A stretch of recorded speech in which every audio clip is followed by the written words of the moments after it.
الحمد لله علي الذات عظيم الصفات سميع السمات كبير الشان جليل القدر رفيع الذكر مطاع الأمر جليل البرهان فخير الاسم غزير العلم وسيع الحلم كثير الغفران جميل الثناء جزيل العطاء مجيب الدعاء عميم الإحسان وأشهد أن لا إله إلا الله وأشهد أن محمدا عبده ورسوله فإن خير الحديث كتاب الله وخير الهدي هدي محمد صلى الله عليه وسلم وشر الأمور محدثاتها وكل محدثة بدعة وكل بدعة ضلالة وكل ضلالة في النار فأعوذ بالله السميع العليم من الشيطان الرجيم بسم الله الرحمن الرحيم إنما المؤمنون إخوة رب اشرح لي صدري ويسر لي أمري واحلل عقدة من لساني يفقهوا قولي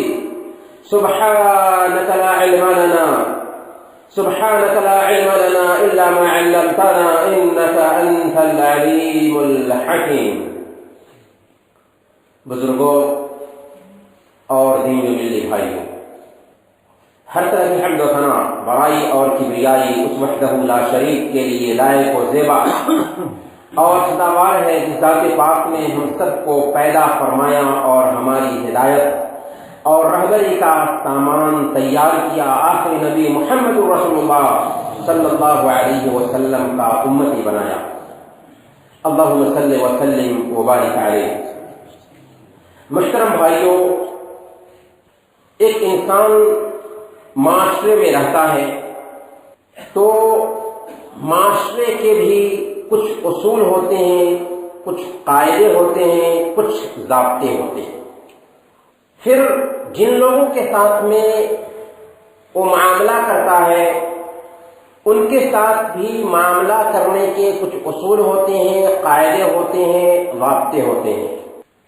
ایک مسلمان دوسرے مسلمان کے ساتھ کیسے پیش آئے، ایک مسلمان کا دوسرے مسلمان کے اوپر کیا حق ہے، اللہ کے نبی صلی اللہ علیہ وسلم نے اس حق کو صحیح مسلم کی ایک حدیث میں بیان کرتے ہوئے فرمایا، حق المسلم علی المسلم ست. ایک مسلمان کا دوسرے مسلمان پر 6 حق ہے. اور صحیح بخاری اور مسلم کی روایت میں آپ نے فرمایا 5 حق ہے. مقصد حق کی گنتی کرانا نہیں ہے، بلکہ اگر حقوق کو دیکھیں تو 6 اور 5 سے زیادہ حقوق بنتے ہیں ایک مسلمان کے دوسرے مسلمانوں پہ. لیکن اللہ کے نبی صلی اللہ علیہ وسلم لوگوں کو سمجھانے کے لیے اور گنتی کے ذریعہ حق کو یاد کرانے کے لیے اور ان حقوق کی اہمیت کو بیان کرنے کے لیے کہیں پر 5 حق کی بات کرتے ہیں تو کہیں پر 6 حق کی بات کرتے ہیں. ہم صحیح مسلم کی یہ حدیث سنیں گے اور پھر اس حدیث کے پیغام کو، اس کے سبق کو جاننے کی کوشش کریں گے.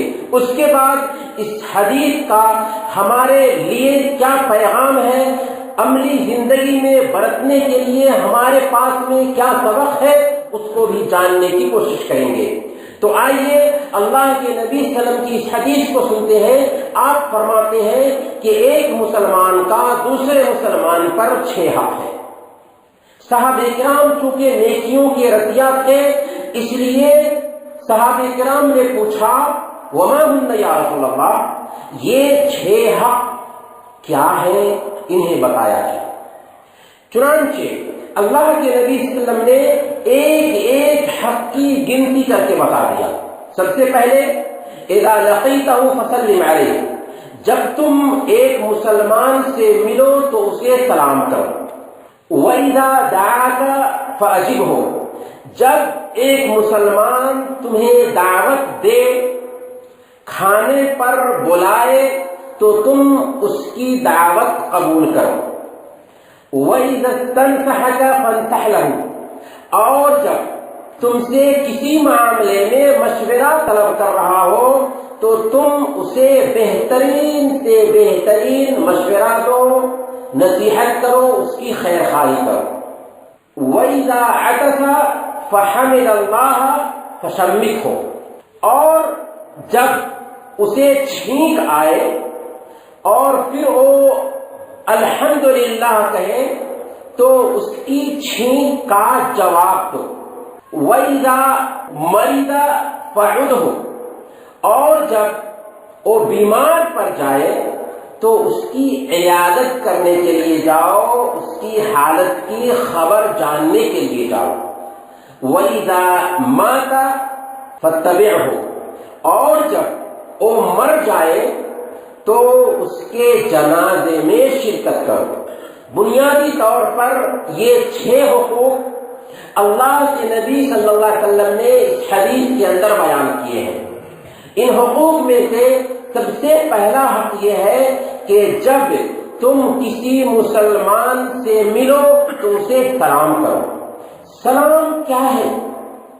صرف اسلام کو یہ امتیاز حاصل ہے کہ اس کے ماننے والے جب ایک دوسرے سے ملتے ہیں، یہاں تک کہ ایک اجنبی انسان سے بھی ملتے ہیں، تو سب سے پہلے جو کلمہ بولتے ہیں وہ کلمہ ہر طرح کے معانی اور ہر طرح کی خوبیوں کو اپنے اندر سموئے ہوئے ہیں۔ چنانچہ جب ہم السلام علیکم ورحمۃ اللہ وبرکاتہ کے لفظ پر غور کرتے ہیں تو اس کے اندر بنیادی طور پر 3 باتوں کو اپنے سامنے میں رکھتا ہے۔ وہ سب سے پہلے اپنے بھائی سے کہتا ہے کہ میرے بھائی، اگرچہ ہمیں آپ سے جان پہچان نہیں ہے، اگرچہ میں آپ کو نہیں جانتا ہوں، لیکن پہلے نمبر پر آپ سے ہر طرح کی برائی دور ہو جائے۔ دوسرے نمبر پر وہ یہ میسج دیتا ہے کہ میرے بھائی، آپ کو ہر طرح کی بھلائی مل جائے۔ تیسرے نمبر پر وہ یہ میسج دیتا ہے کہ میرے بھائی، یہ بھلائی جو آئی ہے اس بھلائی کو دوام مل جائے، استقرار مل جائے، ہمیشگی مل جائے۔ گویا کہ ایک مسلمان جب سلام کرتا ہے تو ہر طرح کی برائی کو دور کرنے کی دعا دیتا، ہر طرح کی بھلائی کو سمیٹنے کی دعا کرتا ہے، اور پھر اس بھلائی کے اندر دوام آ جائے، ہمیشگی آ جائے، اس کی بھی وہ دعا دیتا ہے۔ السلام علیکم، ہر طرح کی برائی آپ سے دور ہو جائے، ہر طرح کی سلامتی ہو آپ کے اوپر۔ ورحمۃ اللہ، ہر طرح کی رحمت برسے، یعنی ہر طرح کی اچھائی آ جائے۔ وہ برکاتہ ہو، آپ کے اوپر برکت ہی برکت ہو، یعنی یہ جو بھلائی ملی ہے اس بھلائی میں دوام آ جائے۔ اس طرح سے آپ غور کریں گے تو ایک مسلمان جو دوسرے مسلمان کو سلام کرتا ہے، سلام کے اندر ہی بہت بڑا پیغام دے جاتا ہے کہ برائیاں دور ہو جائیں، اچھائیاں آ جائیں، اور ان اچھائیوں کے اندر دوام ہو، ہمیشگی آ جائے۔ سب سے پہلے حضرت آدم علیہ السلام کو جب اللہ پاک نے بنایا تھا تو بنانے کے بعد فرشتوں کی جماعت کے پاس میں بھیجا اور کہا کہ انہیں السلام علیکم کہنا، اور جو جواب ملے وہی تمہاری امت کا تحیہ ہوگا۔ چنانچہ فرشتوں نے جواب میں کہا تھا وعلیکم السلام ورحمۃ اللہ وبرکاتہ، ورحمۃ اللہ وبرکاتہ کے اضافہ کے ساتھ۔ اسی لیے ہم جب کسی آدمی کو سلام کرتے ہیں تو ہمیں چاہیے کہ کہیں السلام علیکم ورحمۃ اللہ وبرکاتہ۔ ایک شخص اللہ کے نبی صلی اللہ علیہ وسلم کی مجلس میں آتا ہے اور کہتا ہے السلام علیکم اور بیٹھ جاتا ہے، آپ نے کہا 10۔ دوسرا آدمی آتا ہے اور کہتا ہے السلام علیکم ورحمۃ اللہ، وہ بیٹھ جاتا ہے، آپ کہتے ہیں 20۔ تیسرا آدمی آتا ہے اور کہتا ہے السلام علیکم ورحمۃ اللہ وبرکاتہ، وہ بیٹھ جاتا ہے، آپ کہتے ہیں 30۔ اس کا مطلب یہ ہوا کہ اگر آپ السلام علیکم ورحمۃ اللہ وبرکاتہ کہتے ہیں تو آپ کو 30 نیکیاں ملتی ہیں۔ ایک طرف تو آپ اپنے بھائی کو دعا دیتے ہیں اور پھر اس کے اندر اللہ پاک نے نیکیاں بھی رکھی ہیں۔ اسی لیے سلام کرنے کے لیے یہ نہیں دیکھنا کہ جس کو ہم سلام کر رہے ہیں وہ جان پہچان کا ہے یا نہیں ہے، ہر ایک کو سلام کرنا چاہیے۔ البتہ مسلمان کو سلام کیا جائے گا، غیر مسلم کو سلام نہیں کیا جا سکتا۔ ہاں، اگر کوئی غیر مسلم ہے تو گڈ مارننگ، گڈ ایوننگ، صباح الخیر، مساء الخیر، اس طرح کے کلمات استعمال کیے جا سکتے ہیں، اس کے لیے آداب وغیرہ کے کلمات استعمال کیے جا سکتے ہیں، خاص طور پر اس وقت جب کہ ہمارا مینیجر ہے. لیکن السلام علیکم کے کلمات خاص ہے مسلمانوں کے ساتھ. ہاں، اگر کوئی غیر مسلم ہم کو السلام علیکم کہتا ہے، اگر سمجھ میں نہیں آیا ہے کہ وہ کیا کہا ہے، السلام علیکم کہا یا السلام علیکم کہا یا کیا کہا ہے، تو صرف ہم کہیں گے وعلیکم. لیکن اگر ہم اس کی بات بالکل سمجھ لیتے ہیں کہ اس نے السلام علیکم کہا ہے، تو اس کا جواب وعلیکم السلام سے دیا جائے گا. یہ اس وقت ہے جبکہ وہ سلام میں پیش قدمی کرے. ہم نے کہا کہ اسے سلام نہیں کیا جائے گا، لیکن اگر وہ سلام میں پیش قدمی کرتا ہے اور ہم اس کا سلام کھل کر کے سن لیتے ہیں کہ اس نے واقعی السلام علیکم کہا ہے، تو اس کا جواب وعلیکم السلام سے دیا جائے گا. لیکن اگر ہم کھل کر کے نہیں سن پاتے ہیں تو اس کا جواب وعلیکم سے دیا جائے گا. سلام کرنے سے محبت بڑھتی ہے. اللہ کے نبی صلی اللہ علیہ وسلم نے بیان فرمایا، والذی نفسی بیدہ لن تدخلوا الجنة حتى تؤمنوا، قسم ہے اس ذات کی جس کے ہاتھ میں میری جان ہے، تم اس وقت تک جنت میں نہیں جا سکتے جب تک کہ ایمان والے نہ بن جاؤ، اور اس وقت تک ایمان والے نہیں بن سکتے جب تک کہ تمہارے آپس میں محبت نہ پیدا ہو جائے. اولا ادلکم علی شیء اذا فعلتموه تحاببتم افشوا السلام بینکم، کیا میں تمہیں وہ وسیلہ اور وہ طریقہ نہ بتاؤں کہ اگر تم اسے اختیار کرو گے تو آپس میں دوستی اور محبت بڑھ جائے گی. آپ نے فرمایا سلام کو آپس میں عام کرو، سلام کو آپس میں پھیلاؤ.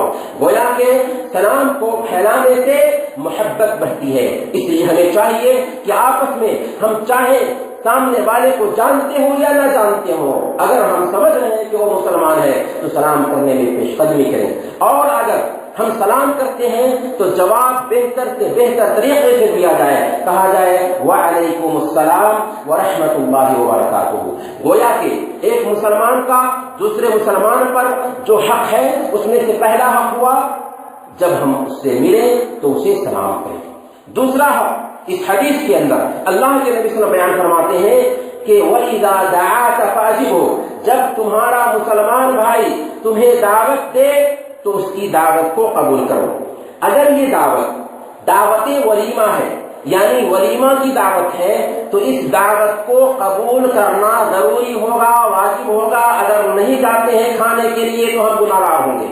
لیکن اگر عام دعوت ہے اور اس دعوت میں ہمیں بلایا گیا ہے تو بہتر یہی ہے کہ آدمی اس دعوت میں بھی جائے، کیونکہ ایک انسان کا دل لگا ہوا ہوتا ہے آپ سے، اور آپ جب اس کے پاس میں جائیں گے تو اس سے محبت بڑھے گی. ٹھیک ہے اگر آپ روزے سے ہیں یا آپ اس طرح کی بیماری کے شکار ہیں تو آپ کھانا مت کھائیں، لیکن وہاں پہ جانا، وہاں پہ حاضر ہونا یہ محبت کی پہچان ہوتی ہے. اس لیے اللہ کے نبی صلی اللہ علیہ وسلم نے اسے ایک مسلمان کے حق میں شامل کیا اور کہا کہ ایک مسلمان اگر ہمیں دعوت دیتا ہے تو اس کی دعوت کو قبول کریں. ہاں کبھی کبھار ایسا ہو سکتا ہے کہ جس کی دعوت آئی ہے اس دعوت میں کسی طرح کا منکر ہے، کسی طرح کی برائی ہے، تو اس برائی کو دیکھتے ہوئے اگر ہم دعوت میں نہیں جاتے ہیں تو وہاں پر بھی اس بات کی ضرورت محسوس ہوتی ہے کہ ہم اسے بتا دیں کہ چونکہ آپ نے منکر کام کیا ہے، چونکہ آپ کے ہاں غلط کام ہو رہا ہے، لہذا میں غلط کام میں ساتھ دینا نہیں چاہتا. اگر وہ کام نہ ہوتا تو میں آپ کی دعوت قبول کرتا. گویا کہ دل کی صفائی کے لیے یہ بھی اچھی بات ہے کہ ہم وہاں پر واضح کرتے ہیں. اللہ کے نبی صلی اللہ علیہ وسلم نے اس حدیث کے اندر دوسرا حق یہ بیان کیا کہ جب آپ کا بھائی آپ کو دعوت دے تو آپ اس کی دعوت کو قبول کریں. تیسرا حق اللہ کے نبی صلی اللہ علیہ وسلم نے بیان فرمایا وَإِذَا اسْتَنْصَحَكَ فَانْصَحْ لَهُ، کہ جب تمہارا بھائی تم سے کسی بھی معاملے میں خیر خواہی چاہتا ہے تو اس کی خیر خواہی کرو. نصیحت عربی زبان میں نہایت کی جامع لفظ ہے. امام خطابی رحمۃ اللہ علیہ فرماتے ہیں النصیحۃ کلمۃ جامعۃ معناها حیاضۃ الحظ للمنصوح له، کہ نصیحت نہایت ہی جامع لفظ ہے، اس کا معنی ہوتا ہے حقدار کے حق کی حفاظت کرنا۔ ہر انسان کا جو حق ہو سکتا ہے، حق والے کے حق کی حفاظت کرنا اصل میں نصیحت ہے۔ اس کو اگر ہم اردو میں بیان کرنا چاہیں تو خیر خواہی، اچھا چاہنا کے معنی سے بیان کر سکتے ہیں۔ گویا کہ ہر مسلمان کے لیے ضروری ہے کہ اپنے بھائی کے لیے خیر خواہی چاہے۔ عام حالات میں ضروری ہے کہ برا ارادہ کسی بھی مسلمان کے لیے نہ رکھے، ہر مسلمان کے لیے اچھا خیال رکھے اور اس کے تئیں اچھی چیز چاہے۔ اللہ کے نبی صلی اللہ علیہ وسلم نے اسی کو کہا الدین النصیحہ، دین اصل میں خیر خواہی کا نام ہے، دین اصل میں اچھا چاہنے کا نام ہے۔ اس لیے ایک مسلمان کو بذات خود خیر کا سرچشمہ ہونا چاہیے اور ہر مسلمان کے لیے اسے اچھائی چاہنا چاہیے۔ اور اگر وہ آپ کے پاس آتا ہے آپ سے کسی معاملے میں مشورہ لینے کے لیے تو آپ کی ذمہ داری بنتی ہے کہ بحیثیت مسلمان اگر آپ دیکھتے ہیں کہ یہ کام اس کے لیے کرنا مناسب نہیں تو آپ مشورہ دیں کہ بھائی آپ کے لیے کام مناسب نہیں ہے۔ اگر وہ کام اس کے لیے کرنا مناسب ہے تو آپ مشورہ دیں کہ یہ کام آپ کے لیے بہت ہی مناسب رہے گا، اور اگر اس میں کسی طرح کی کوئی غلطی ہو رہی ہے تو اس کو سدھارنے کی کوشش کریں۔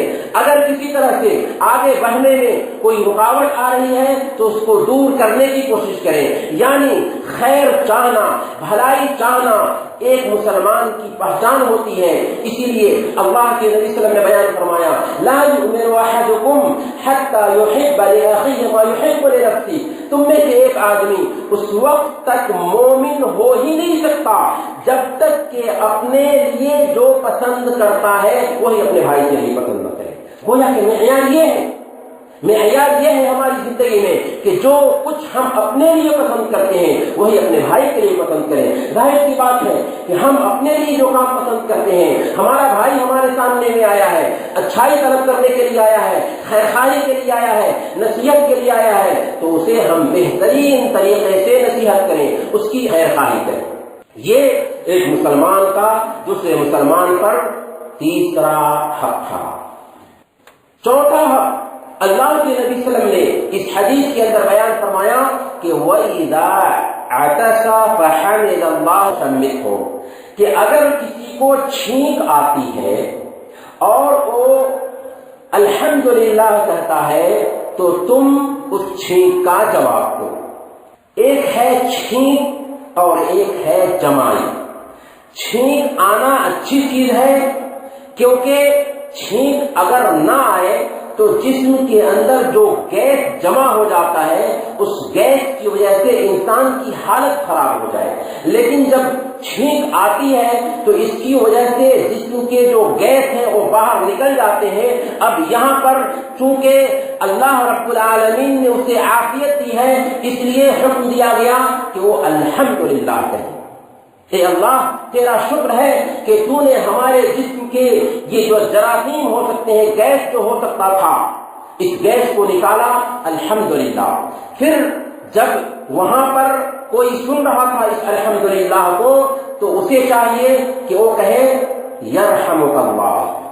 پھر جس کو چھینک آئی ہے وہ کہے گا یہدیکم اللہ ویصلح بالکم، یہدیکم اللہ ویصلح بالکم۔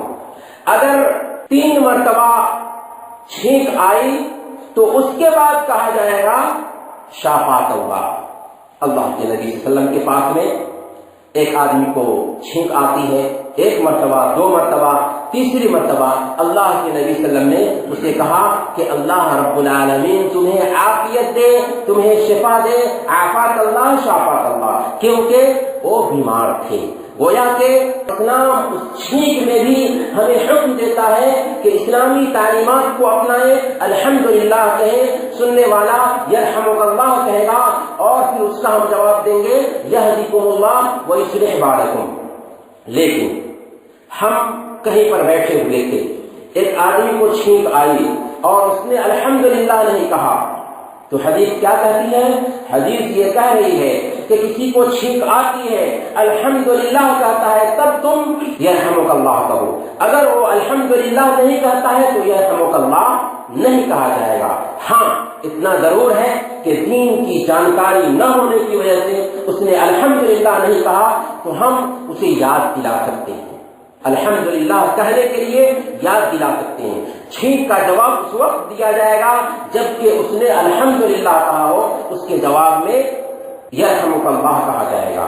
لیکن اگر کوئی غیر مسلم چھینکتا ہے اور مسلمانوں کی تہذیب کو وہ جان رہا ہے اور وہ الحمدللہ کہتا ہے تو ایسی حالت میں اس کے جواب میں یرحمک اللہ نہیں کہا جائے گا بلکہ کہا جائے گا دوسرا کلمہ یہدیکم اللہ ویصلح بالکم۔ کیوں؟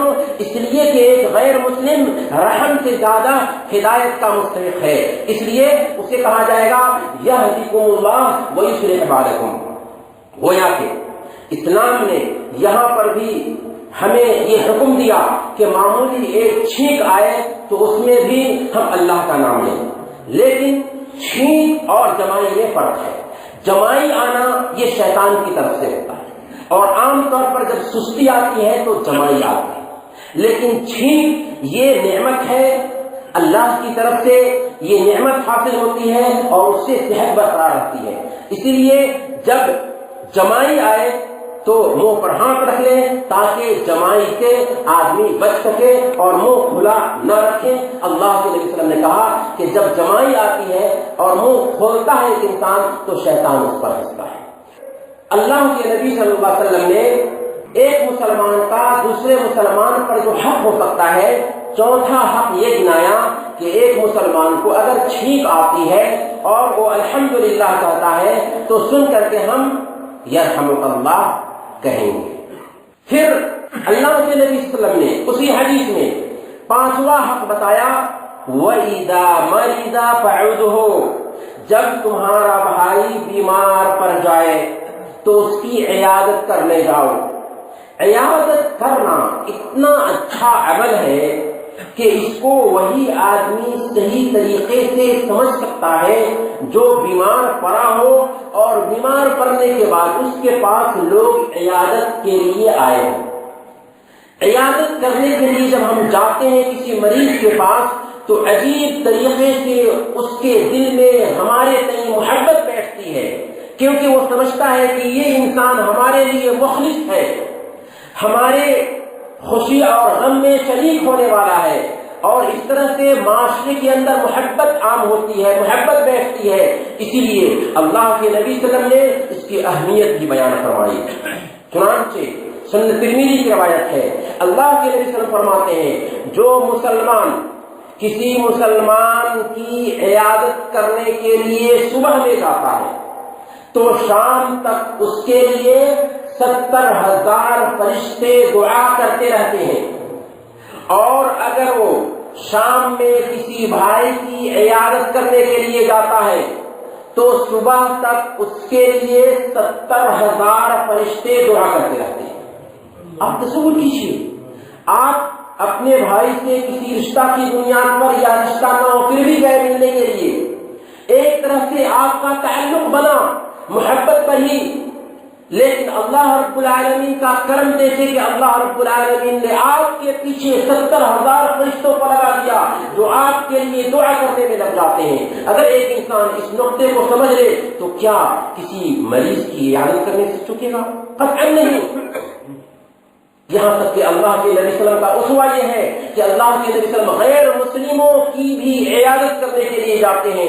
صحیح مسلم کی روایت ہے، ایک بچہ یہودی بچہ تھا، بیمار پڑتا ہے، اللہ کے نبی صلی اللہ علیہ وسلم اس کے پاس میں جاتے ہیں اور پھر جا کر کے اس کے سرہانے بیٹھتے ہیں اور اس کے لیے سب سے بہتر چیز جو ہو سکتی ہے وہ دینے کی کوشش کرتے ہیں۔ آپ کہتے ہیں یا غلام اسلم، بچے اسلام کا ہوتے ہیں۔ ذرا تصور کیجیے، اللہ کے نبی صلی اللہ علیہ وسلم کو اس انسان سے کچھ بھی فائدہ نہیں ہونے والا ہے کیونکہ وہ مرنے والا ہے، مرنے کے قریب ہے۔ اس وقت اللہ کے نبی صلی اللہ علیہ وسلم کہتے ہیں کہ بیٹے اسلام قبول کر لو۔ وہ بچہ اپنے باپ کی طرف دیکھتا ہے، باپ نے کہا آتے ابوالقاسم،